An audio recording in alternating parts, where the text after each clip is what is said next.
वास्तविक महाभारत की लड़ाई हुई है अर्जुन और कृष्ण के बीच में, और इस लड़ाई में हिंसा इसीलिए नहीं है क्योंकि अर्जुन के हारने में ही अर्जुन की भलाई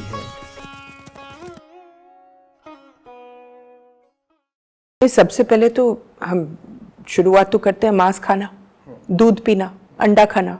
हम सोचते हैं कि ये बहुत आम चीज़ है। हम इतने अभ्यस्त हो जाते हैं हिंसा देखने के, क्रूरता देखने के, कि बहुत कुछ हो रहा होता है जानवरों के साथ जो हमको लगता है कि सामान्य है। इसलिए सामान्य सिर्फ क्योंकि हम उसको रोज़ देख रहे हैं तो हमको लगता है ऐसा ही तो होता है, पर वो ठीक नहीं है। और बहुत लोग जो अपने आप को संवेदनशील बोलते हैं, कंपैशनेट बोलते हैं, वो भी उन चीज़ों को सामान्य मान करके उनकी उपेक्षा करते रहते हैं। उनको लगता है कि ठीक है, जानवर इसके साथ होना चाहिए, पर वो वास्तव में जो हो रहा है वो क्रूरता है। और ये बात हमको बिल्कुल ही कौंधती नहीं है। लेकिन अगर ये बात कौंधने लगे तो बहुत सारे ऐसे लोग होंगे जो फिर उस तरह के कामों से बचेंगे, उनको रोकेंगे। मैं भी खुद जब पैदा हुई थी तो एक सिख परिवार में, आर्मी परिवार में पैदा हुई थी, और मेरे लिए मांस खाना तो किसी ने सोचा ही नहीं कि ये जानवर है, ये आपके प्लेट पर पड़ा हुआ कोई खाने की चीज़ है। बस जब मैं 18 साल की हुई, मेरी शादी हुई थी, और एक दिन मेरे पति ने मुझे यही बोला कि मैं तंग आ गया हूँ तुम्हारे सुनते हुए, पूरे दिन तुम बोलते हो जानवर को बचाओ, जानवर को बचाओ, और रात को आकर के उसको खा लेती हो। तो या तो तुम अपने आप को बदलो अगर दुनिया को बदलना चाहती हो, या तो तुम बोलना ही बंद कर दो। और उस समय मुझे इतना झटका लगा, एकदम से मेरी ज़िंदगी उसी वक्त बदल गई, क्योंकि मैंने फिर मेरे आँख खुल गए। और झटके की ज़रूरत है। तो बहुत लोग जो आते हैं कहते हैं कि हम जानवरों को बहुत प्रेम करते हैं। ज़्यादातर लोग सोचते हैं कि प्रेम जो होता है वो अपने जानवर के साथ, तो ये पोजेशन है, ये जानवर भी नहीं है, ये मेरा पोजेशन है, मेरा है।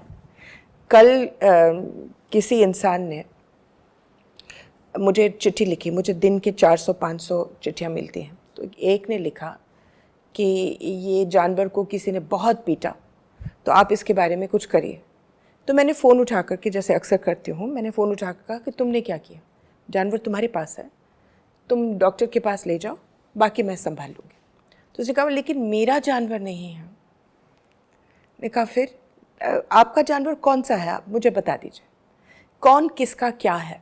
दूध मैं कहती हूँ कि चलिए आपकी पत्नी ने बच्चा दिया है, मैं उसका दूध पी लूँ, तो आप छी छी ची बोलेंगे।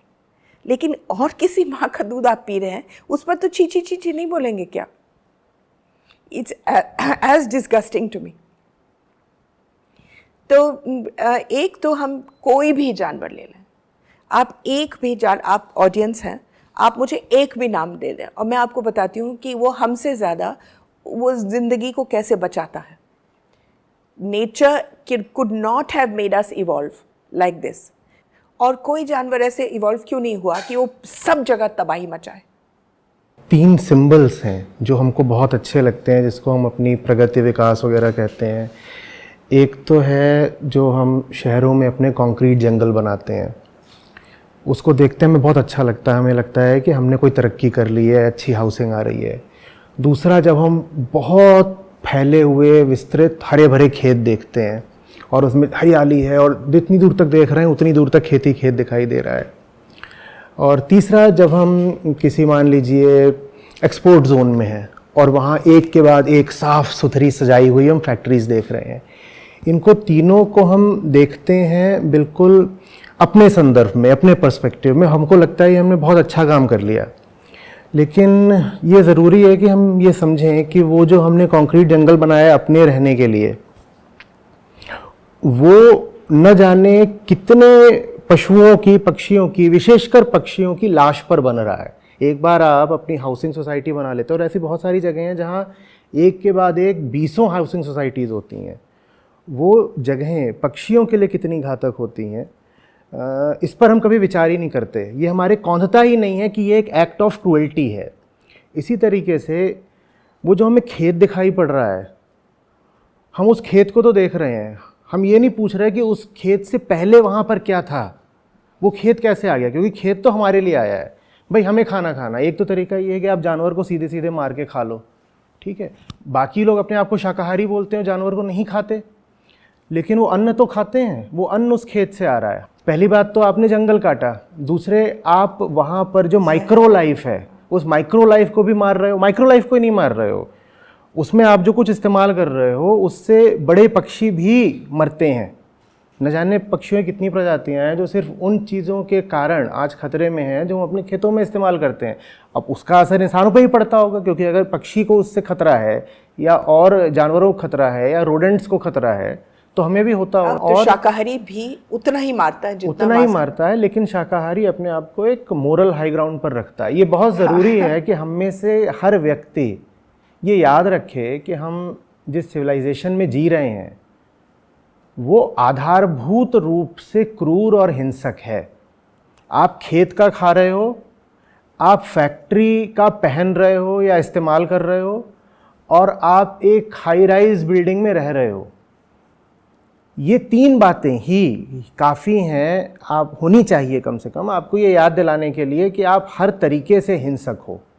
लेकिन वैसा हमको पढ़ाया नहीं गया है, वैसे हमारे संस्कार नहीं है, वैसा हमारे दिमाग में कभी ख्याल नहीं डाला गया है कि वो जो पूरा कंक्रीट का एरिया है वो वास्तव में पशुओं के लिए, हर तरीके की जीवन के लिए कितना ज़्यादा घातक है, कितना घातक है। और ये भी हो सकता है कि उसी एरिया में बैठ करके हम एक दूसरे को बता रहे हों कि देखो जानवरों के साथ तो बहुत नाइंसाफ़ी होती है, एनिमल राइट्स, एनिमल वेलफेयर, हम ये सारी बातें कर रहे हैं उन्हीं बिल्डिंग्स के भीतर बैठ करके, जैसे हम यहाँ पर कर रहे हैं, ठीक है। अगर हम उसको एक नीति या पॉलिसी के तौर पे याद रखना चाहें कि भाई मुझे ये बता दो, ये बता दो, ये बता दो, मुश्किल है। फंडामेंटली जो गलती हो रही है वो कहीं इसी में तो नहीं है कि हम जैसा दिमाग लेकर के बड़े हो रहे हैं, जो हमारी पूरी शिक्षा ही है, जो पूरी परवरिश ही है, उसमें एक एकदम फाउंडेशनल मूलभूत बात गायब है। वो ये कि आपको इसलिए नहीं जीना है कि आप खुद मज़े मारो, आपको इसलिए नहीं जीना है कि आप अधिक से अधिक कंजम्पशन कर लो, भोग कर लो और अंत में बोलो कि I lived a high and happy life. देखिए मैं जो बोल रहा हूँ उसमें और पीछे जाके बताता हूँ क्यों बोल रहा हूँ। दुनिया में जानवरों को बचाने वाली इतिहास की सबसे बड़ी ताकत कौन सी रही है? एकदम मैक्रो व्यू लेते हैं। कौन सी ताकत है जिसने जानवरों को क्या, इंसानों को भी बहुत हद तक आज तक बचा के रखा है? एक हिंट पकड़ते हैं। भारत सबसे बड़ा शाकाहारी देश रहा है दुनिया का। आज भी दुनिया में जो शाकाहारी लोग हैं उनमें से अधिकतर भारत में ही पाए जाते हैं। उसकी वजह क्या है? उसकी वजह ये तो नहीं है कि यहाँ का आम आदमी बहुत पढ़ा लिखा था या कि पर्यावरण के लिए वो बहुत संवेदनशील था। उसकी वजह रही है आध्यात्मिकता, और आध्यात्मिकता ने ज़्यादा पशुओं और पक्षियों को बचाया है तुलना में किसी भी तरह के एक्टिविज्म या सक्रियता के। सोच के देखिए कि अगर धर्म नहीं होता भारत में तो कितने अरब खरब और पशु पक्षी मारे गए होते, सताए गए होते, खाए गए होते। उनको किसने बचाया है? उनको बचाया है धार्मिकता ने। तो एक तरफ तो ये बात है कि हम कई तरह के अवेयरनेस प्रोग्राम्स ला सकते हैं, लोगों को सेंसिटाइज कर सकते हैं, और वो सब होना चाहिए निश्चित रूप से, उसकी अपनी अहमियत है। लेकिन जो मूलभूत समस्या है वो ये है कि अगर हमारे जीवन में सेल्फ अवेयरनेस नहीं, अध्यात्म नहीं है, तो हम तो वो एलियंस हैं, जैसे आपने कहा पता नहीं कहाँ से आ गया ये इंसान, हम तो वो एलियंस हैं जो कि अगर पाँव भी रखेगा कहीं पर तो हिंसा कर देगा, क्योंकि उसके पास बड़ी ताकत आ गई है, ज्ञान की, टेक्नोलॉजी की, इकोनॉमिक्स की। वो बहुत पावरफुल राक्षस है इस समय। शायद हम उस चीज़ की उपेक्षा करते हैं कि जो पूरे इतिहास में हमारे पक्ष में सबसे बड़ी ताकत रही है, हमें उसको दोबारा से सक्रिय करना होगा। वो ताकत जैसे जैसे कमज़ोर होती गई है, कम से कम भारत में तो पशु पक्षियों का उत्पीड़न उतनी ही तेज़ी से बढ़ता चला गया है। भारत जो कि आज़ादी के समय यहाँ आधे से ज़्यादा लोग शाकाहारी हुआ करते थे, उनकी तादाद अब चौथाई के आसपास आ गई है। उसका सीधा सीधा संबंध एक तो आर्थिक संपन्नता से है और दूसरा जो अध्यात्म का पतन हुआ है उससे है। और ये बहुत बड़े आंकड़े हैं, हम कुछ हज़ार कुछ लाख लोगों की बात नहीं कर रहे हैं, हम पूरी आबादी के 25% की बात कर रहे हैं। तो अध्यात्म बिल्कुल मैक्रो लेवल पर काम करता है, और मैक्रो लेवल पर जो चीज़ काम कर सकती है वो माइक्रो मेजर्स से हमेशा कहीं ज़्यादा इफ़ेक्टिव होगी। तो नहीं तो हम कुछ भी करेंगे, कुछ भी कर रहे होंगे, हमें तो आगे बढ़ना है, हम तो विकास की बातें करते हैं, हमें नए हाईवेज़ चाहिए, हमको नई बिल्डिंग्स चाहिए, हमें शॉपिंग के लिए चाहिए, वो चाहिए, हम जो कुछ भी कर रहे होंगे उसमें खून ही तो होगा। हम और क्या कर रहे हैं लगातार। हमें बेहतर सेहत भी चाहिए, हम एक नई दवाई बनाते हैं, उसके लिए भी हम जानवरों को ही मार डालते हैं। हम कुछ भी कर रहे हैं उसके लिए हम हत्या ही तो कर रहे हैं। जो लोग अपने आप को पशु प्रेमी बोलते हैं, कुत्ता रख रखा है, उसको मांस खिला रहे हैं। अभी वो फिल्म देखी थी 777 चार्ली, अच्छी थी, लेकिन उसमें भी क्या था, कुत्ता मछली खा रहा है, कुत्ता चिकन खा रहा है, बहुत अच्छी फिल्म है। लेकिन वहाँ पर भी ये याद रख पाना बड़ा मुश्किल होता है कि साहब वो मछली, वो मुर्गा, वो भी तो कुत्ते जैसे ही हैं, उनको क्यों हमने छोड़ दिया है।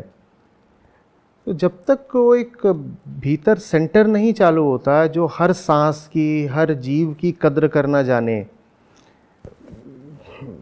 बड़ा मुश्किल लग रहा है और बड़ी तकलीफ़ लग रही है। एक भारी ताकत है, और वो जो ताकत है वो एक विचार की है, वो एक अपने आप में एक दर्शन है, फिलॉसफी है, जिसने हमको ये बता दिया है कि आप इसलिए पैदा हुए हो ताकि आप मज़े कर सको। और जो सबसे बड़ा हत्यारा है वो ये दर्शन है। इसकी जड़ें मैं समझता हूँ हमारे भीतर हमेशा से थीं, लेकिन टेक्नोलॉजी और कैपिटल, इन दोनों ने इस दर्शन को बहुत ज़्यादा ताकत दे दी है, इसको सक्रिय कर दिया है, और ये हमारे सब पे बिल्कुल चढ़कर राज कर रहा है। रेगुलेशन के द्वारा या लेजिस्लेशन के द्वारा हम कैसे एक एक आदमी को रोक पाएंगे, ये मुझे थोड़ा सा मुश्किल लगता है। जब उस आदमी के भीतर ये भावना चढ़कर बैठ गई है कि मुझे तो बस मारना है। आपको तो दिन प्रतिदिन ऐसे मामले देखने को मिलते होंगे जहाँ पर इंसान मरने को तैयार होगा लेकिन मज़े छोड़ने को नहीं तैयार होगा। आप उसको सज़ा दे लीजिए, क्या सज़ा भी झेल लूँगा, लेकिन मैं फिर भी पीछे से कुछ ना कुछ अत्याचार, हिंसा, क्रूरता करता ही रहता हूँगा। आप देखिए जो वीगनिज़्म है, इसका पैदा कहाँ से हुआ है? यूरोप से। ये हिंदुस्तान से पैदा नहीं हुआ है। हम लोग वीगन थे, लेकिन हमारी नज़र हमेशा दूध पर थी, क्योंकि आपके सारे गुरु, आपके सारे रिलीजन्स दूध। हालांकि अगर आप पढ़ लीजिए, कृष्ण दूध ने नहीं पिए, कहीं भी नहीं लिखा कि कोई दूध पी रहा था। ज़्यादा से ज़्यादा घी इस्तेमाल हो रहा था हवनों के लिए, दैट्स इट। बट अगर आप किसी को पूछे तो कृष्णा दूध पीते थे। कैसे दूध पीते थे? Because he was a herder. लेकिन वो छोड़िए, आई एम सेइंग दैट कि how did veganism take root in Europe? Because they have phasing themselves out. इन्होंने बच्चे पैदा करना बंद कर दिया, so there is more space for them to understand themselves. It is not that they have replaced the lack of children with ayyashi. They have just decided कि अब बस जहाँ हम रह सकते हैं, धरती के साथ हमारा कोई लिंक नहीं है, तो हम क्यों नहीं यहीं ख़त्म कर दें, और we use our lives to re-establish a link. They are not going about it properly, but then they have no underpinnings of knowledge. They are not doing it through a philosophical way. But कर तो रहे हैं ना, जैसे तैसे कर रहे हैं। हम लोग तो यहाँ बस शादी होते हुए ही शुरू करो अपने प्रजाति को बढ़ाना। So if we were to decide that the first step we have to take in this war against हिंसा is to simply call it a halt. अब बस बच्चे खत्म। बहुत बढ़िया, बहुत बढ़िया। तब जाकर के कुछ बात बनेगी। बहुत बढ़िया। और इसमें कोई सैक्रिफाइस नहीं है। जब आप बच्चे पैदा करते हैं तो आप उनको और दुखी बनाते हो, उनके लिए कोई व्यवस्था भी नहीं बची है, तो why not do them a favour and stop it. Right, right. Ma'am, ये जो समाधान है, इस समाधान को स्पिरिचुअलिटी के माध्यम से जनमानस तक पहुंचाया जाए या पॉलिसी के माध्यम से पहुंचाया जाए, या दोनों का एक फाइन मिक्स होना चाहिए? बेटा जी, अगर आप स्पिरिचुअलिटी के माध्यम से करें, it may be longer lasting but it will take a longer time to get there. आपके पास बहुत कम समय है। You just have till the end of this century. अब इसमें जो भी पतंगड़ करना है कर लो, whether you do it spiritually or you do it through policy, the world has passed its sell by date. अब तो जैसे तैसे कर सकते हो कर लो। If you can do it by policy, by spiritually convincing the people who make the policy, that's fine. Because it's something that each one of us realizes is the need of the hour personally. And everybody is ready for it. It's just कि who will bell the cat? कौन करेगा? एक दूरदर्शी कर सकता है। एक a man who truly loves his country will do it. तो देश प्रेम की खातिर ही सही वो ऊपर से नीतियां बना दे और अध्यात्म के माध्यम से नीचे ज़मीन पर जो विरोध होने की संभावना है, बस वो संभावना थोड़ी कम हो जाए। देखो, जब भी बनेगी ऐसी नीति, विरोध तो उठेगा, और इसको रोकने का तरीका यही है कि अगर आप धर्म के नाम पर विरोध कर रहे हो तो सबसे पहले ये समझो कि आज का सबसे बड़ा धर्म शायद यही है कि तुम कम फैलो, तुम कम फैलो। अभी तक धर्म को ऐसे दर्शाया गया है जैसे धर्म फैलने, जनसंख्या के तल पर जैसे धर्म फैलने का समर्थन करता हो, जबकि तथ्य ये है कि धार्मिकता आज कम से कम फैलने में है। आज सबसे बड़ा धार्मिक आदमी वो है जो अपने ही इस जीवन मरण के चक्र को और आगे नहीं बढ़ा रहा है। और इसमें फिर से बात सिर्फ प्रकृति या पर्यावरण के प्रति प्रेम की नहीं है। जैसा आपने कहा, तुम्हें अपनी संतान से भी अगर प्रेम है तो पहला काम ये करो कि संतानों को कम रखो, या पैदा ही मत करो, या पैदा ही मत करो। इस वक्त इस देश में अगर आपको स्कूल में हर बच्चे को भेजना है तो आपको एक स्कूल हर 4 मिनट पैदा करना पड़ेगा। हाँ, लेकिन अगर एकदम ये बोल देंगे ना कि पैदा ही मत करो, तो वो कल्पना लोगों को इतनी भयावह लगती है कि वो बड़ा उग्र विरोध करने लगेंगे। तो ये कहना चाहिए कि जिसमें हिम्मत है वो तो पैदा ही ना करे, उससे अच्छा कुछ हो ही नहीं सकता। जिन्हें करना है वो अधिक से अधिक एक करो, उतने पे रुक जाओ, तो आदमी के मन को थोड़ा संतोष रहेगा कि चलो पूरी तरीके से नहीं रोक दिया गया है। आचार्य जी, एक चीज़ मैं आपको इंटरप्ट करना चाहती हूँ जी। इसके लिए एक पॉलिसी डिसीजन होनी पड़ेगी और वो ये है सोशल अंडरपिनिंग्स। यूरोप में आप बच्चा पैदा नहीं कर पा सकते हो क्योंकि आपको, चाहे आप काम करो या ना करो, आपको भत्ता मिलता है। यहाँ हिंदुस्तान में कुछ नहीं मिलता, कुछ भी नहीं मिलता। तो लोग पैदा करते हैं सोच करके कि वो हमारा ख्याल रखेंगे जब हम बड़े हों। ये अलग बात है कि किसी बच्चे ने कभी अपने माँ बाप का ख्याल नहीं रखा क्योंकि आपने उसको उस लायक ही नहीं बनाया कि वो आपका ख्याल रखे। आपने 10 बच्चे पैदा किए, भूखे, नंगे, प्यासे, स्टंटेड, इल एजुकेटेड, तो आपका क्या ख्याल रखेंगे वो? आप सोशल सिक्योरिटी की बात कर रहे हैं कि उसको डर के ना रहना पड़े कि मेरे बुढ़ापे की लाठी छिड़ जाएगी। That's right. बुढ़ापा, हाँ, वो सब बिल्कुल रहेगा। लेकिन देखिए, हो सकता है उसमें भी अभी बहुत समय लग जाए। न जाने भारतीय स्टेट कब उस हालत में आएगा कि अपने हर नागरिक को, 140 करोड़ नागरिकों को, सबको सोशल सिक्योरिटी दे पाए। ये हम लोग उस समय तक आ गए हैं, हमारे पास पैसे हैं। आखिर ज़्यादातर आपके स्टेट सब वोट पाने के लिए मुफ्त में दे रहे हैं गरीबों को ration.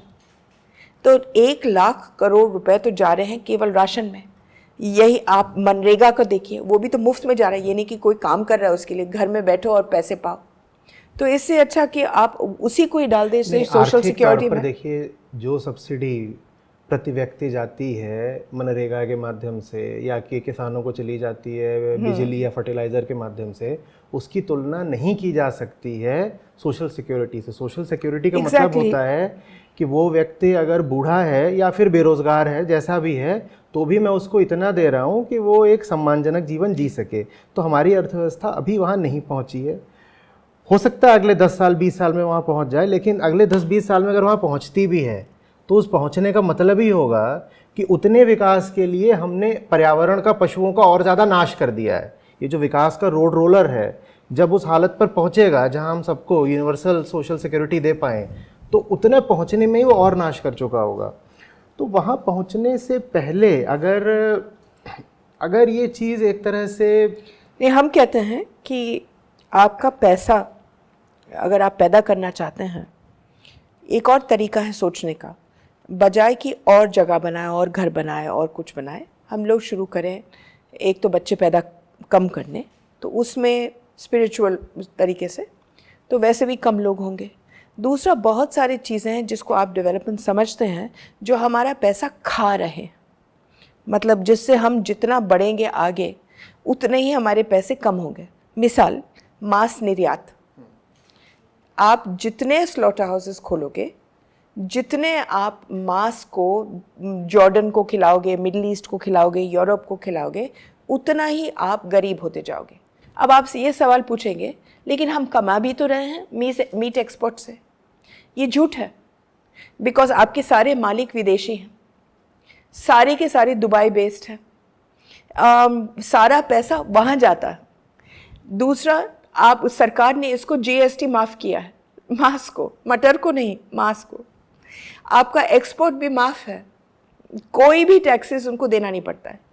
All your development is not development as long as you are doing मांस निर्यात, अंडा निर्यात, चिकन निर्यात, दूध निर्यात। ये इसको बंद कर दो, 3 साल के अंदर अंदर you will see how our health will be better, our money will be more, everything will settle down, your weather will settle down, your land will be more. इसमें जो इकोनॉमिक एस्पेक्ट एक हमने कहा कि गाय, भैंस, बकरे ये सब चर रहे होते हैं और इस तरीके से ये जो फॉरेस्ट प्रॉपर्टी है उसका नुकसान करते हैं।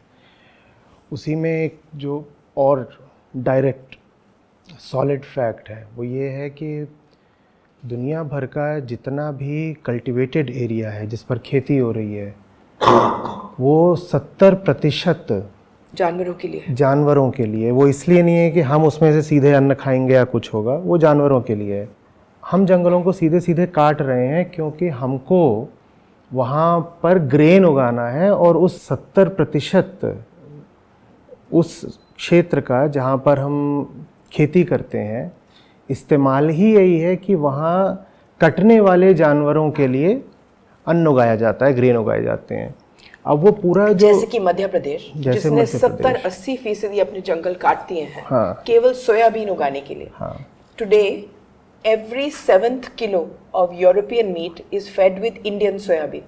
और ये चीज़ हम आमतौर पर जब बोलते हैं कि ऐसा होता है तो उसमें ये तर्क भी आता है सामने से कि ऐसा अमेरिका में हो रहा है, ऐसा भारत में नहीं हो रहा है। पर हो रहा है भारत में भी। हमने भी अपने जंगल साफ कर रखे हैं ताकि वहाँ पर वो ग्रेन उगाया जा सके जिससे कटने वाले जानवरों को हम बड़ा कर सकें।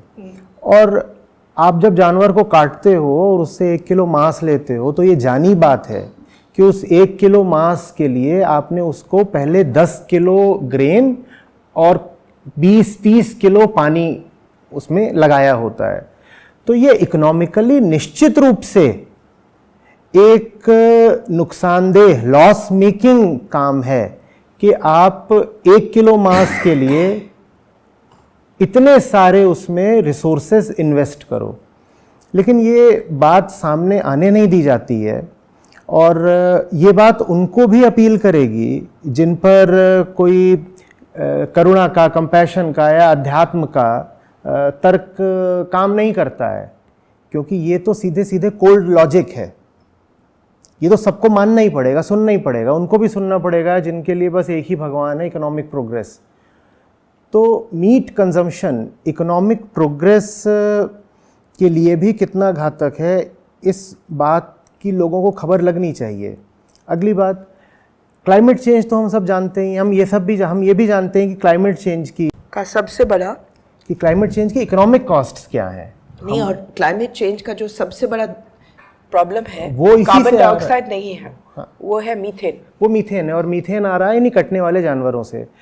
मैं इस पर आ रहा था कि क्लाइमेट चेंज की इकोनॉमिक कॉस्ट से तो हम सभी परिचित हैं ना। ये जितनी बड़ी बड़ी कॉन्फ्रेंसेस हो रही हैं इनमें सब बात कर रहे होते हैं कि इतने ट्रिलियन कॉस्ट है, इतने ट्रिलियन कॉस्ट है क्लाइमेट चेंज की, और उससे जो नुकसान होगा उससे हमको इतना झेलना पड़ेगा, इतना झेलना पड़ेगा।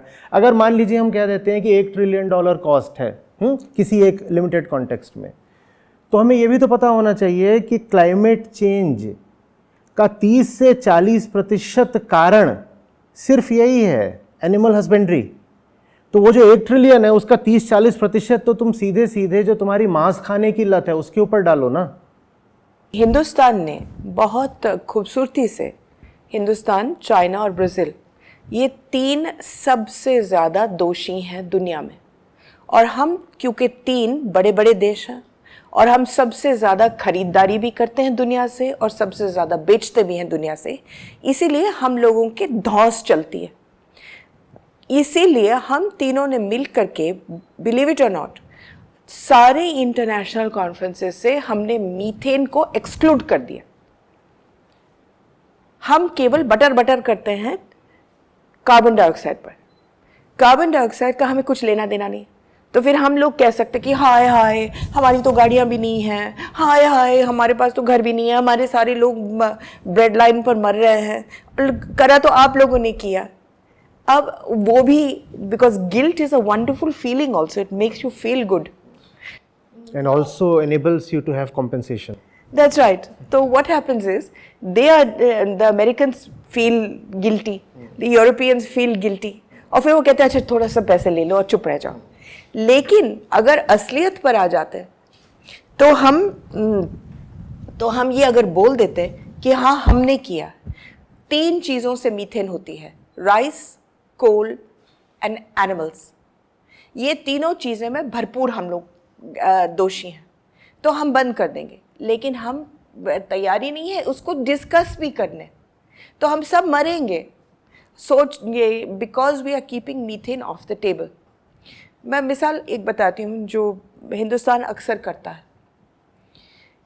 एक हम लोग जो सोयाबीन उगाते हैं आचार्य जी, उससे जैसे आपने कहा कि हम पूरे दुनिया को खिला रहे हैं, हम अपने जंगल काट चुके हैं, सब कुछ काटते हुए, लेकिन हमने क्या किया, ये किश्तियों में जाता था सोयाबीन, अब इस तरीके से जाता था, लेकिन ये अनइकोनॉमिकल था। तो किसी अक्लमंद ने बोला कि ऐसे करो, उसको करने के बजाय उसके स्क्वायर्स बना लो और स्क्वायर्स एक के ऊपर एक डाल दो, आप 2 गुना 3 गुना ज़्यादा फिर किश्ती पर डाल सकते हो। लेकिन सोयाबीन को स्क्वायर्स में बना कैसे सकते थे, उनको डब्बा की ज़रूरत नहीं थी, बिकॉज डब्बा इज़ इवन मोर एक्सपेंसिव। तो इनको खून के साथ जोड़ा गया। तो आपका जो सोयाबीन बाहर जाता है, it goes bound with the blood from slaughter houses. अब जब ये पहुंचता है लंदन या यूरोप, ज़्यादातर लंदन जाता था सोयाबीन, वहाँ से और देशों में, तो कौन वहाँ से खून, वो चिपकाने वाला खून को कौन निकाले, पानी से तो निकलेगा नहीं। तो उसको ऐसे ही तोड़ ताड़ करके गायों के सामने रख दिया कि वो खाए। Now there is when animals, any animal including the human, indulges in cannibalism, तो फिर आपके जो प्रोटीन्स हैं, जो दिमाग, जिससे आपका, मान लो ये है आपका पोल तार जिससे आपके मैसेजेस जाते हैं आपके ब्रेन में, वो जो पोल्स हैं वो ऐसे डूबने लगते हैं और इसको फिर बोलते हैं प्रियॉन। इससे कोई मैसेजेस जाते नहीं और फिर आहिस्ते आहिस्ते से आपका ब्रेन पिघलने लगता है। जब आप कैनिबल बनते हैं तो ये पोल प्रियॉन बन जाता है, the protein becomes a prion. ये हो गया गायों में, और गायों फिर स्टैगर करने लगे, मरने लगे, और उनको it was diagnosed as Creutzfeldt Jakob syndrome, यानी कि मैड काउ डिजीज़। वो मैड काउ डिजीज़ इंसानों में बहुत जल्दी, एक दफ़ा खा लो तो 8 साल के अंदर अंदर कभी ना कभी आपको होने वाला है, और इसका कोई उपाय नहीं है। Now this is what happened to them because of the soybean coming from us. Now what happened? ये रिसर्च ऑक्सफोर्ड ने किया, और ऑक्सफोर्ड के जो साइंटिस्ट थे उन्होंने कहा कि भैया मैड काउ डिजीज़, जिसकी वजह से इन्होंने बंदूक लेकर के लाखों गायों को मारा, वो आई है हिंदुस्तान के सोयाबीन से। अब हम लोग इस पर कूद पड़े और हमने कहा कि अगर ये बोलोगे तो हमारा पूरा आपके साथ जो आयात निर्यात है वो हम बंद कर देंगे। अब वो भी घबरा गए, छोटा मोटा सा देश है, सब कुछ उनका हमारे से आता है, खाना पीना कपड़े जो भी है अंग्रेज़ों के ज़माने से। तो they backed off and OIE which is the international union for animal health, उनसे उन्होंने अनाउंस करवा दिया कि सारे देशों में मैड काउ डिजीज़ है लेकिन हिंदुस्तान में नहीं है। आज तक ये स्टैंड है कि हिंदुस्तान में मैड काउ डिजीज़ नहीं है, हमारे पास कुछ भी नहीं है। तो जो लोगों को हुआ था ये अपने आप से हुआ या हमें नहीं मालूम कैसे हुआ। अब हमारा एक डोनर था देहरादून में, वो भी जैन था और उसको अचानक से वो गिराने लगा, चल नहीं पाता था, अन्य चीज़ें होने लगी। उसको बॉम्बे ले गए, ये अब की बात है, 10 साल के अंदर की बात है। I think it was 6 years ago। उसमें they diagnosed, they sent the blood to Atlanta, जहाँ एक सेंटर है मैड काउ डिजीज़ के लिए, और वहाँ पता चला कि इसको मैड काउ की डिजीज़ है। अब उसकी बीवी बोले कि हम तो जी वेजिटेरियन हैं, हम वेजिटेरियन हैं। पता चला कि ये जनाब जाते थे ढाबा में और मांस खा करके आते थे। मैंने सरकार को उस समय चिट्ठी लिखी कि भैया अकेले गाय तो ये नहीं खा पाता ना, बहुत लोगों ने खाया होगा और एक गाय तो इस अकेले बंदे ने तो नहीं खाया। तो जहाँ से भी मांस लाए इन्वेस्टिगेशन करिए कि कौन से हर्ड से आया, कौन कौन पाल रहा है, किधर से कटा है, because if one person has got it, भगवान जाने कितनों को है। हम हिंदुस्तान में इसको बोलते हैं अल्जाइमर्स। तो आपकी एकदम से सबको अल्जाइमर्स हो रहा है लेकिन मैड काउ नहीं है। चाहे आपके सिम्टम्स अल्जाइमर्स के नहीं हैं और मैड काउ के हैं, फिर भी it's advanced Alzheimer's, it's advanced Parkinson's. हमने बहुत नाम उसको दिए हैं, असल में नाम है मैड काउ, और जो किसी ने नहीं देखा because we are not allowing ourselves to recognize it. तो हम लोग नेशनली और इंटरनेशनली बहुत ज़्यादा धौंस जमाते हैं चीज़ों को छुपाने के लिए। मिसाल, हमारे दूध में ब्रूसिलोसिस है। Practically every time you drink milk you are drinking brucellosis. Brucellosis आपके शरीर के अंदर ट्यूबरक्यूलोसिस बनता है। आप देखें जो स्पाइरल है ब्रूसिलोसिस के बढ़ने का और स्पाइरल ट्यूबरक्यूलोसिस का, वो आइडेंटिकल है। जितना दूध पिएंगे उतना ही टीबी बढ़ेगा। लेकिन हम इस पर बिल्कुल नहीं कोई रिसर्च करेंगे क्योंकि दूध पीना तो हमारा धर्म है। कृष्णा पीते थे तो हम क्यों नहीं? So we need to stop fooling ourselves. The Indian government fools itself and tries to hide figures. Every government fools themselves, but we more than most. ये जो टू प्रॉन्ग्ड स्ट्रेटजी है, एक तो यही कि जैसे जो आप बातें बोल रही हैं ये बहुत कम लोगों को पता होंगी, इसमें से कुछ बातें मुझे भी नहीं पता थी। एक तो ये बातें सामने आनी चाहिए कि भाई अगर तुम सिर्फ़ और सिर्फ मटेरियल वेलफेयर में भी यकीन करते हो तो देखो कि इकोनॉमिक कॉस्ट कितनी हाई है ये तुम्हारे मीट कंजम्पशन की। उसमें तुम क्रूएल्टी वगैरह बीच में मत भी लाओ। तुम्हें नहीं सोचना है कि क्रूएल्टी बुरी चीज़ है, मत सोचो, तुम्हें इकोनॉमिक्स सोचनी है ना। तो देखो कि ये जो तुम्हारी डाइटरी हैबिट्स हैं ये कितनी पुअर इकोनॉमिक्स हैं, तो ये चीज़ होनी चाहिए। और जो लोग उससे आगे समझने को तैयार हों, जिनके पास थोड़ी संवेदना हो, उन तक वो पक्ष भी लाया जाना चाहिए कि तुम कौन हो और तुम्हारा जानवरों से रिश्ता क्या है और उनके साथ जो तुम कर रहे हो क्या तुम्हें पता भी है। और वो जितना आप उनको साथ करोगे फिर वो आपके साथ करेंगे। First you eat the cow then the cow eats you. यही होना, सृष्टि यही करती। First you be mean to her then she is mean to you right back. नहीं तो हो नहीं सकता ना कि जितनी आज मानसिक बीमारियां हैं और जितना हम आज दुख में हैं अपनी प्रॉस्पेरिटी के बावजूद, उसकी कोई तो वजह होगी। कुछ तो हम ऐसा कर रहे हैं ना कि इतना पैसा है आज आम आदमी के पास दुनिया में, जितनी प्रॉस्पेरिटी है, जितनी समृद्धि है, उतनी इतिहास में कभी भी नहीं थी। लेकिन उसके बाद भी हमारे चेहरे कैसे हैं, गरीबी कितनी है। हाँ, पर मैं पर कैपिटा बात कर रहा हूँ कि आज हम जितने प्रॉस्पेरस हैं उतने हम कभी नहीं थे। लेकिन उसके बाद भी मानसिक तल पर हम जितने दुखी हैं शायद इतने दुखी भी हम कभी नहीं थे। But if we can change ourselves from to have instead of and to be, फिर हम खुश भी होंगे, दुनिया भी जिएगी, हम भी जिएंगे, और हम उतने ही खुशी से रहेंगे जितना टू हैव के साथ हम सोचते हैं कि हम खुश हैं। लेकिन इसके लिए लोगों को ये प्रमाणित करके दिखाना होगा ना, कुछ ऐसे रोल मॉडल्स निकल करके आने चाहिए जो बीइंग में जी रहे हैं, जो बीइंग में जी रहे हैं। सर, मैं ये कहती हूँ कि हमारे दिल के अंदर अगर आप झांक लें तो हम अब हिंदुस्तान में किसको हम लोग इज्जत देते हैं?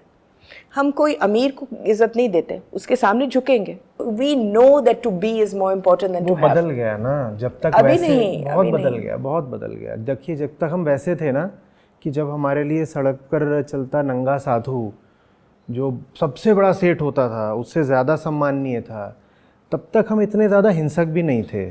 आज आपको साधु नज़र कहाँ आता है सड़क पर? और आज तो आध्यात्मिक होने का मतलब हो गया है कि आपको और गालियाँ पड़ेंगी, सीधे सीधे फ्रॉड माना जाएगा। आज का तो रोल मॉडल, आज का तो मैं कहूँगा आज का तो महात्मा ही बिलियनियर है, और उसको ही हमने आदर्श बना लिया है, वही हमारा सेलिब्रिटी है, उसी की लिखी हम किताबें पढ़ रहे होते हैं। लेकिन अभी भी तो हम भागते हैं गुरुओं के पीछे। उससे ज़्यादा हम भागते हैं पैसे के पीछे, क्योंकि गुरु भी भाग रहा है पैसे के पीछे। तो आप गुरु के पास भी जा रहे हो तो वो गुरु नहीं है। पर उसके अलावा दूसरे तरह के गुरु हैं कहाँ पर? हमें कुछ बहुत बहुत प्रामाणिक, इररिफ्यूटेबल, जिनके ऊपर कोई शक नहीं किया जा सके और जो प्रत्यक्ष प्रमाण हो, हमें ऐसे रोल मॉडल्स चाहिए जो ये दिखा सकें कि बीइंग पहले अगर आती है तो हैविंग बहुत बड़ा सरदर्द नहीं रह जाता।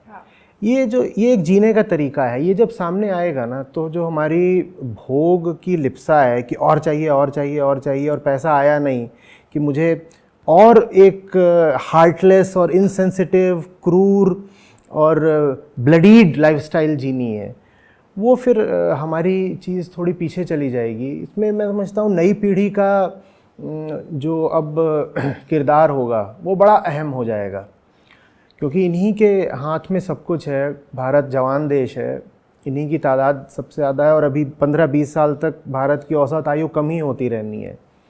अगर इन तक ये संदेश जा सके, there is an alternate way to be and to be happy and still be joyful. और ज़रूरी नहीं है कि आपको जो बात फिल्म दिखा रही, मीडिया दिखा रहा है, या आपका घर परिवार भी दिखा रहा है, आप उसी पर चलो। अगर इनको किसी तरीके से ये बात समझ में आ सके तो ही ये बच पाएंगे, पृथ्वी बच पाएगी, प्रकृति बच पाएगी, और ये पेड़ पौधे, पशु पक्षी, जीव, ये सब बच पाएंगे।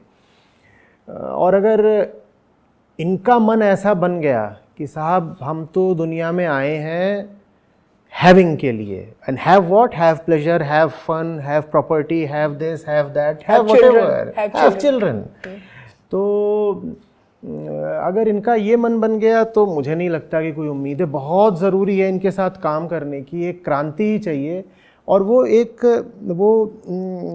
कॉम्पोजिट, एक इंटीग्रेटेड कॉम्प्रिहेंसिव क्रांति होगी, इस अर्थ में कि उसका संबंध सिर्फ मांस खाने से नहीं हो सकता, उसका संबंध जीवन के हर पहलू से होगा।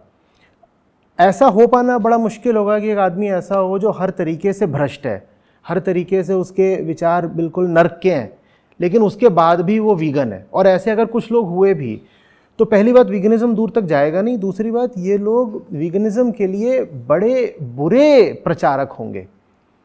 तो एक कॉम्प्रिहेंसिव तरीके का मन का और व्यक्तित्व का अभी हमको बदलाव चाहिए, जिसमें बंदा ही ऐसा निकल करके आए कि उसके लिए असंभव हो जाए मांस खाना या क्रूरता करना या कोई भी बेवकूफ़ी का काम करना। ये सिर्फ आध्यात्मिक रूप से नहीं, बौद्धिक रूप से, आर्थिक रूप से भी तो मूर्खता का काम है ना। मांस खाना, डेयरी खाना, ये एक नई पौधे चाहिए, एक पूरे नए तरीके का जवान इंसान चाहिए। हम उसी को तैयार करने की कोशिश कर रहे हैं, और वही कल का वोटर भी बनेगा, वही कल पॉलिसी भी इन्फ्लुएंस करेगा। असल में हम लोग का जो सबसे बाधा जो बन रहा है वो ये है कि हम लोग कल की बात करते हैं। You know, even when you have these conferences, they talk about climate change ऐसे करेगा, करेगा करेगा। ये करेगा नहीं है, कर रहा है, कर चुका है। So let's not talk about इसलिए जवान आदमी के अब साथ है। डील करना जरूरी है, क्योंकि वो That's बच्चा right. आज पैदा करने जा रहा है। That's right. वो कल नहीं करेगा, वो आज That's कल right. परसों किसी भी दिन वो बच्चा पैदा कर सकता है। तो इसलिए ज़रूरी है कि इनसे बात की जाए, क्योंकि अगर किसी जो बड़े हैं अभी, हाँ, जो ये जवान लोग हैं, क्योंकि सबसे पहले तो अगर हम जनसंख्या वृद्धि को ही रोक सकें, हाँ, तो वही कंपैशन का सबसे बड़ा एक कदम होगा। Absolutely. हम ये समझ ही नहीं पा रहे हैं कि today to be compassionate is to bear either no children और very few, one at most. तो इन लोगों के साथ वो काम करना ज़रूरी है। केवल एक चीज़ समझने की ज़रूरत है, और वो ये है कि अगर आप एक इंसान दिखाइए जिसने अपनी ज़िंदगी खुशी से जी हो, चाहे अंबानी हो, चाहे कोई भी हो, अगर आप खुश नहीं रह सकते तो जो बच्चा पैदा आप कर रहे हैं, कौन सी उम्मीदों के साथ आप पैदा कर रहे हैं? क्या वो खुश रहेगा? नहीं, तो आप और दुख में पैदा कर रहे हो। लेकिन मैम, ये चीज़ कहीं से निकल कर नहीं आती कि जिसके पास पैसा है या जिसके पास सत्ता है वो आदमी दुखी है। लगता नहीं है। नहीं आप लगता नहीं। पार्लियामेंट के सारे लोगों को देखिए, जब आप कैमरा चलाएंगे, नहीं। एक से एक बढ़ करके देखिए, सारा खेल पीआर का है। आप इनसाइडर हैं, इसलिए आप जानती हैं कि वहाँ कितना दुख है। आप ये तक जानती हैं कि वहाँ लोग इविल हैं, लेकिन मीडिया, ये सब तो कम उम्र के लोग हैं ना, और कच्चा दिमाग होता है, गलेबल होते हैं। मीडिया इनके सामने वही टू हैव टू बी, वो सोच रहे हैं कि पार्लियामेंट में पहुंचे हो तो टू हैव एन एमपी बहुत बड़ी चीज होगी। जो आप लोग जानते नहीं कि हम लोग कितनी मेहनत करते हैं। जो पूरा पीआर प्रोपेगेंडा है वो ये बताता है कि अगर आपने $1 मिलियन कमा लिए हैं या अगर आपके हाथ में सत्ता आ गई है तो आप स्वर्ग में रह रहे हो। उसको बस्ट करना बहुत ज़रूरी है। इन लोगों को बहुत ज़रूरी है कि ये निकल करके आए कि हम एक अलग तरीके से जी रहे हैं, लेकिन हम आनंदित हैं और सफल हैं, और हम ही आनंदित हैं, हम ही सफल हैं। और ये हम खुले खड़े होकर के घोषणा करते हैं कि हमने जो जीवन में कदम लिया है और स्टैंड लिया है, हम उसके साथ बहुत बहुत खुश हैं। नहीं तो सारी भीड़ उधर ही ऐसे जाएगी। है कि हमने देखा है कि बहुत लोग जो जीवन छोड़ करके एक चीज़ पर लग जाते हैं, जैसे कि राजेंद्र सिंह ने पानी के ऊपर बहुत मेहनत की, वो खुश है, लेकिन सरकार ने उसको जेल में डाला है, उसकी मारा पीटी भी की है, वो कई दफ़ा उसका सिर टूटा है। लेकिन क्यों? क्योंकि किसी को खुश देखना भी इंसान को चिढ़ आ जाती है। यू नो, आप लोग पार्टी में जाएंगे, अगर आप बोलते हैं कि आप शराब नहीं पीते हैं तो कहेंगे क्या, किस किस्म के लोग, भाई थोड़ा सा पी लो, थोड़ा सा पी लो। अगर हम कहें, जैसे मैं अलाउ नहीं करती हूँ कि मैं अगर बाहर जाऊँगी तो कोई भी मांस खाएगा, कोई भी नहीं, या तो आप मुझे मत बुलाइए या तो सब लोग शाकाहारी बने। उस समय लोग कहेंगे क्या घास फूस, क्या घास फूस। नो, लेकिन गर्व से अगर हम बोले कि हम खुश हैं चीज़ें छोड़ करके, गर्व से हम बोले कि हम देश के लिए कुछ कर रहे हैं। क्या कर रहे हैं? हम बच्चे पैदा नहीं कर रहे हैं, हम मांस नहीं खा रहे हैं, हम चीज़ें नहीं मांग रहे हैं। We would rather be than have. आप रातों रात खुश भी हो सकते हैं। शुरू में एक चिढ़ होगी आपके साथ, जैसे वीगनिज्म के साथ, जो असली वीगन है उनके साथ बहुत चिढ़ है। You know, you see the number of jokes that are on vegans, बहुत भयानक है। लेकिन क्यों? क्योंकि आपकी खुशी कोई बर्दाश्त नहीं कर पाता। तो कल्चर को बदलना होगा और थोड़ा चढ़कर खेलना होगा। हाँ, चढ़ करके। True happiness has to be reclaimed by those who deserve it. Very arrogantly. And very, if not arrogantly, but at least Arrogantly. very powerfully. गर्व से, जिसको हाँ, बोलते हैं गर्व के से। साथ, गरिमा के साथ हमको उस चीज़ को रिक्लेम करना होगा और खुल के चढ़ के बहुत ज़ोर से दहाड़ के घोषणा करनी होगी कि देखो, आनंद का अधिकार हमको है और हम प्रसन्न हैं, और तुम जो ये अपनी खुशी की डुगडुगी बजा रहे हो, ये खोखली है, ये तुम्हारे चेहरे पर भी लिखा है और तथ्यों से भी प्रमाणित किया जा सकता है, इकोनॉमिक्स से भी प्रमाणित किया जा सकता है, अध्यात्म से तो प्रमाणित होता ही होता है, सबसे ज़्यादा तो तुम्हारे मुंह से और तुम्हारे जीवन से प्रमाणित होता है कि तुम खुश नहीं हो। तो कल्चर में जो लोग फिलहाल रोल मॉडल बनकर बैठे हैं, इनको नीचे लाना पड़ेगा। उनको नीचे नहीं ला सकते तो हमें उनसे ऊपर उठना पड़ेगा। That's right. है ना? हम ये नहीं दिखा सकते कि हम परेशान हैं या हम तड़प रहे हैं, या हम अगर परेशान हैं भी, हम अगर संघर्ष में हैं भी, तो हम इस संघर्ष के बीच भी राजा हैं। नहीं, और संघर्ष से कोई दुखी नहीं होता, कोई दुखी नहीं होता। मेरी पूरी जिंदगी चली गई संघर्ष में।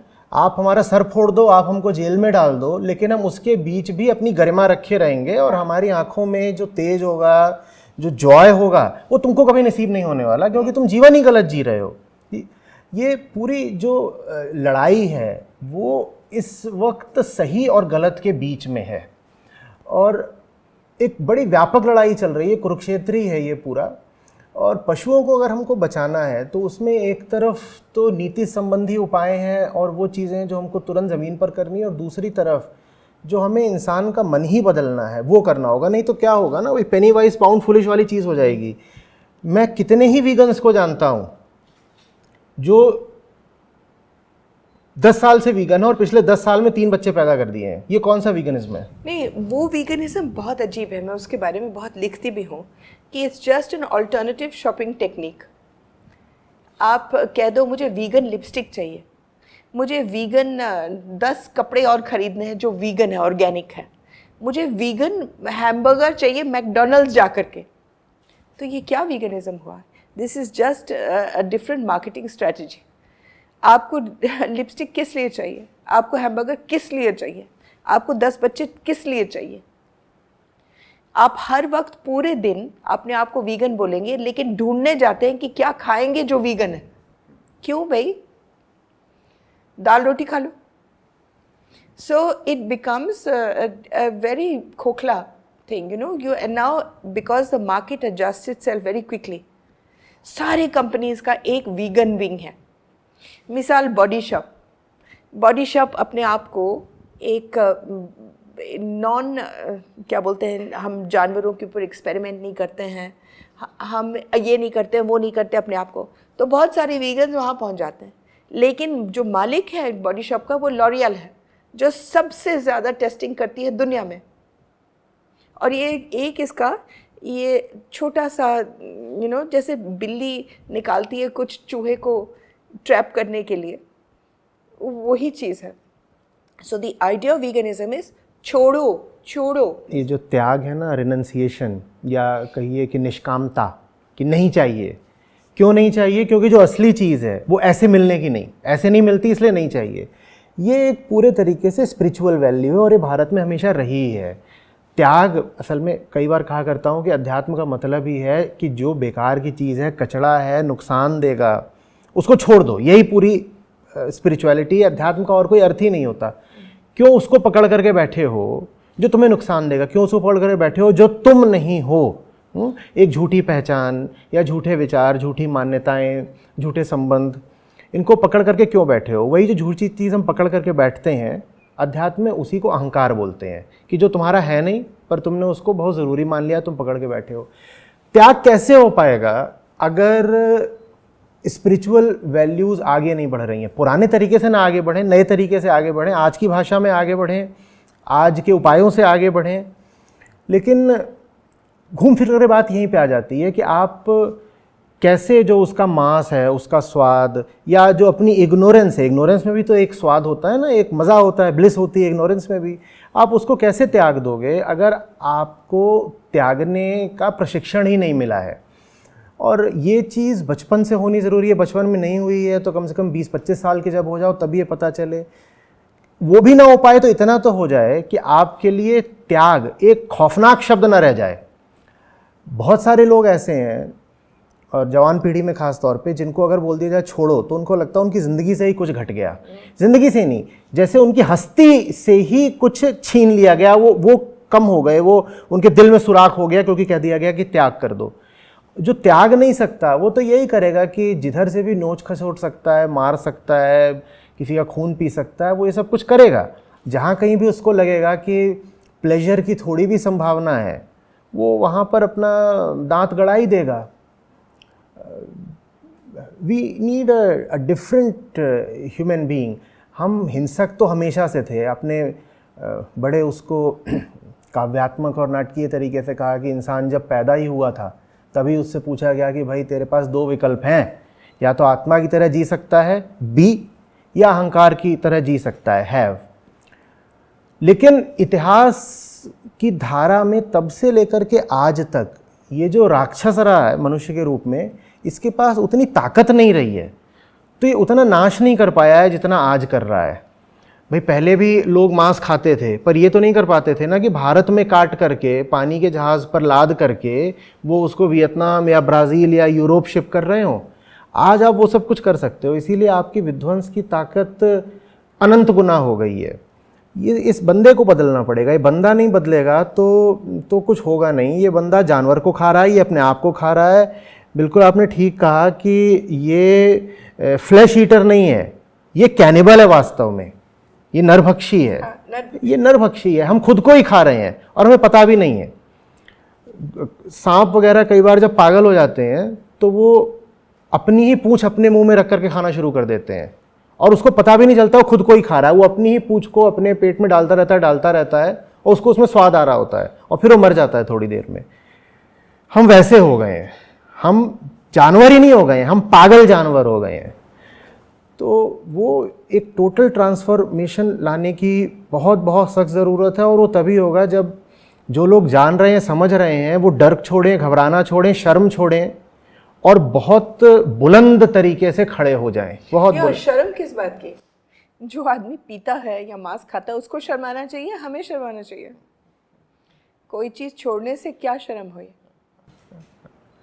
आपने एक शब्द इस्तेमाल करा था कि you need to declare yourself arrogantly. उसमें भाव क्या था मैं बिल्कुल समझ रहा हूँ और आप खुद उस चीज़ का सजीव प्रमाण है।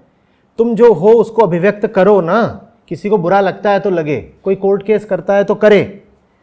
आप अच्छे भी बन के रहोगे लोग तो तब भी कोर्ट केस कर देंगे। अच्छा क्या है, बुरा क्या है?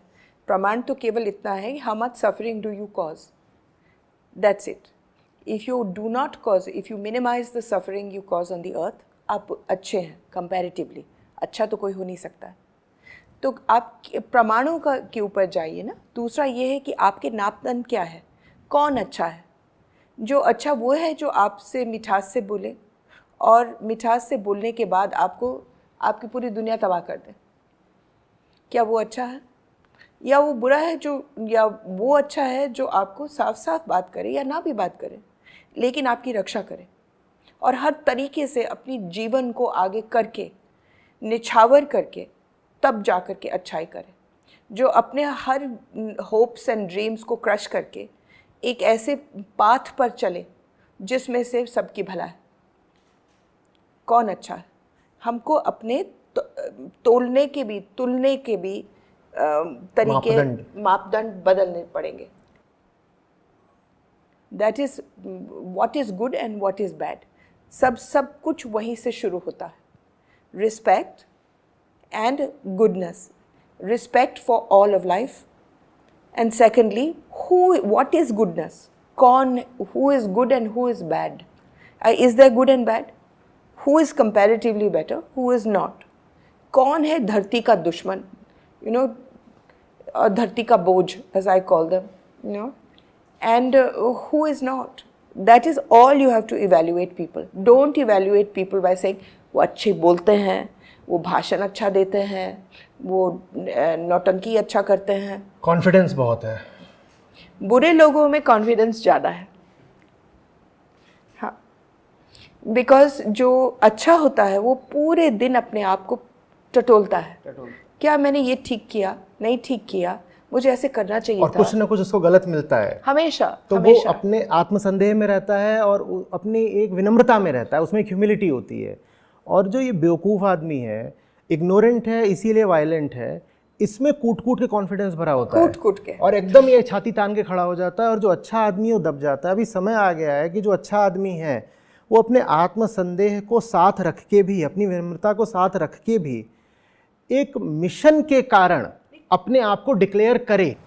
आप सफल हो या नहीं उसका निर्धारण उनके मापदंड से नहीं हो सकता। हाँ, that's right। उन्होंने जो यार्डस्टिक, जो बेंचमार्क निर्धारित करे हैं कि आप इस बेंचमार्क पर अगर इतने हो तो हम आपको सफल मानेंगे, हम उसका इस्तेमाल नहीं कर सकते साहब। हम कितने ठीक हैं, हम कितने पानी में हैं, हम जानते हैं, हम जानेंगे और हमारे बेंचमार्क्स अलग होंगे। ये तो ऐसी सी बात है कि कोई दूसरा जीव हो जिसका शारीरिक तापमान 110 रहता हो हमेशा और हमारा रहना होता है 98 और हम उसका थर्मोमीटर लेके अपना नाप रहे हैं और हमें लगातार ये लग रहा है कि अरे बाप रे बाप, मैं ठंडा पड़ रहा हूँ, मैं ठंडा पड़ रहा हूँ, उसकी ज़िंदगी ज़्यादा गर्म है, उसकी ज़िंदगी ज़्यादा मज़ेदार है, मैं ठंडा पड़ रहा हूँ। वो होंगे जैसे होंगे, मैं कितना अच्छा हूँ, मुझे आगे क्या करना है, मैं कितना सफल हुआ, मुझे अभी और किस तरीके से बेहतर बनना है, वो मैं खुद नापूंगा। अगर हम ये नहीं कर रहे हैं ना, तो हमने कल्चर को ऐसों के हाथ में दे दिया है जो बिल्कुल राक्षस हैं, और उनको अगर हम कल्चर का ठेकेदार बनाए रहेंगे तो देर सवेर फिर हमें भी उन जैसा बन जाना पड़ेगा, और उनके ऐसा हम नहीं भी बनेंगे तो हम दबे दबे जिएंगे। हम कम से कम जो लड़ाई लड़ रहे हैं उसको जीत नहीं पाएंगे। दबे दबे कोई लड़ाई जीती नहीं जाती है। मैम, मेरे पास कुछ सवाल थे जो मैं चाहता था आपसे पूछूं। उसमें से एक बड़ी इंटरेस्टिंग चीज़ थी, जब मैं आपके बारे में पढ़ रहा था कि जिस टाइम पे आप एनिमल वेलफेयर मिनिस्ट्री के हेड बने थे या मिनिस्टर बने थे, उस टाइम पे इंडिया में तो था ही नहीं ऐसा कोई डिपार्टमेंट, दुनिया में कहीं नहीं था। तो मैं चाहता था आपसे पूछूं कि उस टाइम पे इस चीज़ को मेन स्ट्रीम में लाना आपके लिए मतलब कितना डिफ़िकल्ट था? असल में ये मेरे लिए मैंने नहीं किया था, मैंने मांगा था, लेकिन करने वाला अटल बिहारी वाजपेयी जी थे। ये उन्होंने मुझे दे दिया, क्योंकि मैंने कहा कि आप मुझे कुछ भी दे दो, लेकिन इससे ये मुझे चाहिए, चाहे मैं कहीं भी जाऊँ। तो उन्होंने मुझे मिनिस्टर फॉर सोशल जस्टिस भी दिया, लेकिन उसके साथ साथ ये भी दिया। वो एक सोचने वाले इंसान थे। बहुत लोग मंत्री बनाते हैं उनको दबाने के लिए, और वो मंत्री ऐसे बनाएंगे कि जो सबसे ज़ीरो होंगे अपने महकमे में। Normally the prime minister always makes people who are hopeless at that jobs, ताकि अंधों में काना राजा। लेकिन अटल बिहारी वाजपेयी ऐसे नहीं थे, तो उन्होंने ये मेरे लिए मिनिस्ट्री मुझे दे दी, and I will always be grateful for that. बस ये है कि मेरी अपनी अज्ञानता की वजह से बहुत चीज़ें मैं नहीं कर पाई, शायद मेरी अपनी कमज़ोरी थी, या also living in a democratic system. मगर उस समय जितना कर सकती थी, the red and green dot and many other things, वो उस समय हुआ।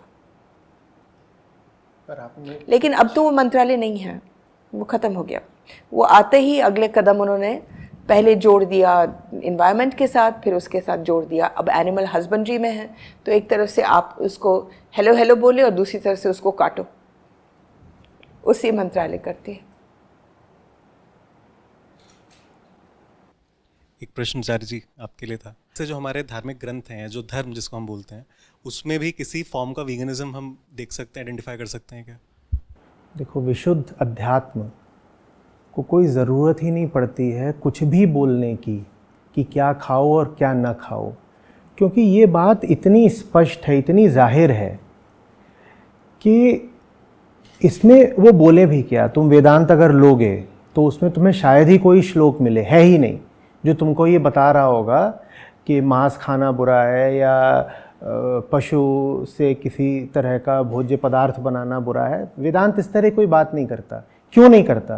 क्योंकि ऋषियों को पूरा विश्वास है कि अगर तुमको वेदांत का वो भी समझ में आया है, तुमको अभी आरंभिक सूत्र भी अगर समझ में आ गए हैं, तो तुमको ये बताने की ज़रूरत ही नहीं है कि भाई जानवर तुम्हारे भोजन के लिए या मनोरंजन के लिए या उपयोग के लिए नहीं है।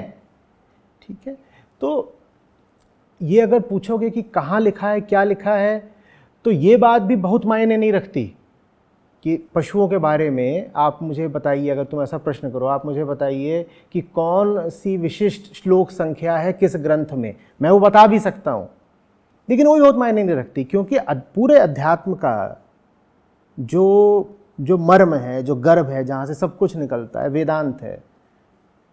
वो इसकी बात करना भी ज़रूरी नहीं समझता, और बात करना ज़रूरी इसलिए नहीं समझता क्योंकि ये बात बहुत स्पष्ट है। जो चीज़ पता ही होती है, आप उसकी तो बात नहीं करते ना। आपके यहाँ कोई मेहमान आता है, आप उसको बोलते हो पानी लीजिए, अच्छा चाय लीजिए, अच्छा फल लीजिए, आप उसको ही थोड़ी बोलते हो सांस लीजिए, क्योंकि ये कोई कहने की बात है, ये तो समझने की बात है। सांस तो आप लोग ही लोग हैं, हम आए हैं। तो आपने अपने किसी भी प्रेमी जन को या सम्मानित जन को कभी नहीं बोला होगा प्लीज़ सांस लेते रहिएगा, ऐसे तो नहीं बोलते। तो वैसे ही वेदांत कहीं नहीं बोलता कि पशु हत्या मत करो।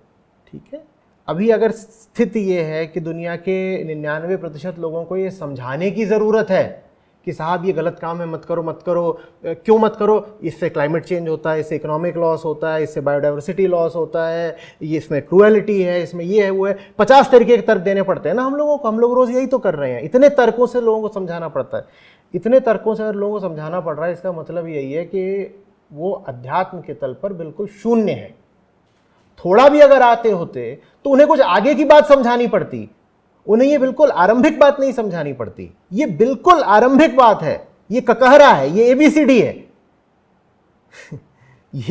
ये भी अगर बताना पड़ रहा है तो माने दुनिया की हालत बहुत ज़्यादा ख़राब है, बहुत ख़राब है। ये ऐसी सी बात है कि आप किसी को गाड़ी दिखाओ और आपको उसको बताना पड़े कि वो वाला पेडल है ना, उसको एक्सीलरेटर बोलते हैं। किसी को नई गाड़ी दिखाओ तो हो सकता है आपको कुछ बातें उसे बतानी पड़े। उदाहरण के लिए ये कि साहब इसमें वाइपर बाईं तरफ नहीं दाईं तरफ है, या इंडिकेटर इधर है। ये सब चीज़ें कई बार बतानी पड़ जाती हैं, या कुछ और चीज़ें होती हैं जो हो सकता है आपको किसी को भी गाड़ी में बतानी पड़े। लेकिन अगर आपको ये बताना पड़ रहा है कि गाड़ी आगे तब बढ़ती है जब एक्सीलरेटर दबाया जाता है, तो इसका मतलब हालत बहुत ज़्यादा ख़राब है। या उससे भी गए गुजरे कि ये गाड़ी है। उससे भी गया गुजरा। तुम इंसान हो, राक्षस नहीं। वो गाड़ी है और तुम इंसान हो। तुम गाड़ी नहीं हो, तुम मैकेनिकल नहीं हो, तुम इंसान हो, तुम्हारे पास चेतना है। असल में लड़ाई ना जीती शायद इसलिए भी नहीं जा सकती, या मुश्किल है जीतना, क्योंकि ये लड़ाई वास्तव में अपने ही खिलाफ है। हाँ। दूसरे बंदे में जो राक्षसी प्रवृत्ति है वो हम सबकी साझी ही तो है। हम सभी जानवर हैं जिनकी बुद्धि भ्रष्ट है। जो सड़क पर जानवर है, निरीह मासूम पशु है, वो बिल्कुल वैसा है जैसे प्रकृति ने उसको बना दिया है। इंसान अकेला है जिसको चेतना मिल गई है, जो चुनाव कर सकती है, और उसकी वो चेतना है भ्रष्ट। तो जब तक वो जो भीतरी जानवर है हम उसको ठीक नहीं करते, ये लड़ाई रहेगी तो मुश्किल ही। लेकिन फिर भी जितने भी दिन हैं जीने के लिए, उसमें इस लड़ाई को लड़ते हुए जीने में एक सुकून है, एक आनंद है। हार जीत होगी या नहीं होगी पता नहीं, निष्काम युद्ध करना है। वही जो अर्जुन को कृष्ण ने कहा था कि तुम्हारा धर्म है युद्ध करना, हारोगे या नहीं जीतोगे वो तुम छोड़ दो, वो बात की बात है। लेकिन तुम पीठ नहीं दिखा सकते यहाँ से। हार जीत से तुम्हारा प्रयोजन नहीं है, तुम्हारा काम है लड़ना। तुम लड़ो, क्योंकि उसके अलावा कोई विकल्प नहीं है। अभी जीना तो है ही, कुछ ना कुछ तो करना ही है। और इस वक्त करने के लिए अभी सर्वश्रेष्ठ कर्म, अनिवार्य कर्म, सर्वश्रेष्ठ भी नहीं, अनिवार्य कर्म यही है कि तुम लड़ो। तो ये लड़ाई तो हमें लड़नी ही पड़ेगी। इसी के लिए हम इकट्ठा हैं।